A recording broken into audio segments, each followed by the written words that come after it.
deux éléments sur le plan commercialisation étaient sortis. Au-delà du riz que Madame la députée vient d'annoncer, il est sorti la question de la commercialisation de la noix d'acaille, qui est actuellement à 100 francs le kilo, ce qui n'encourage pas la production de l'anacarde. Les femmes perdent toute une journée en bourse à ramasser des noix pour les vendre à 100 francs le kilo. Et ça, c'est dans tout le département de Ziguinchor. C'est quand même des choses qu'on a demandé au CNCR de voir comment accompagner la filière à travers son institution qui est le SPRODEP pour intégrer la filière anacarde dans les filières émergentes. Deuxième élément, c'est que ce qu'on constate, qu'on a une maladie sur la flore des mangues, ce qui fait que les manguiers ont peu produit. Au-delà de la maladie de la mouche des fruits, il y a une fleur qui est en forme de bouche.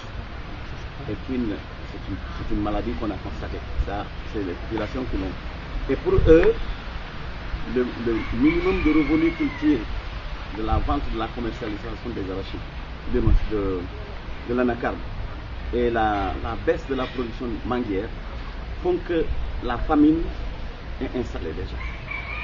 Les femmes disent que c'est des difficultés de joindre le bout. Elles ne comptaient que sur les revenus de l'anacarde et la commercialisation de la mangue pour pouvoir porter l'alimentation de leur famille sur les 12 mois. Mais elles se rendent compte qu'il y a ce phénomène de baisse de production énorme qu'on constate sur la famille. Et ça, c'est visible. Donc, en tout cas, pour Ziguinchor, la région globalement, l'interpellation du CNCR, c'est d'abord autour du foncier. Mais le foncier, c'est à double niveau. Notre responsabilité en tant qu'agriculteur, en tant que paysan, utilisateur de ces ressources pour vivre, et qu'on accepte ou on combine avec les autres pour vendre les terres. Nous avons connu ce phénomène discuté aussi dans les zones de Djembereng et Kapskri, et on nous l'a évoqué hier à Bignona, autour de la communauté rurale de Kafountine, les villages de Kafountine et de Abene, où ils nous ont dit que toutes les terres sont vendues.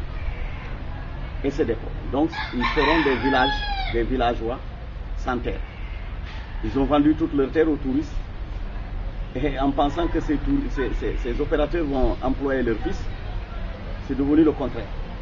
Est-ce que nous allons, nous, accepter d'utiliser nos terres de culture pour les vendre à d'autres phénomènes? Ça veut dire que s'il y a complicité dans l'accaparement des terres aux paysans, c'est que nous avons accepté nous-mêmes, ou nous avons accepté de vendre les terres, ou avons accepté avec d'autres de vendre ces terres-là, ce qui est totalement en porte-à-faux avec la loi.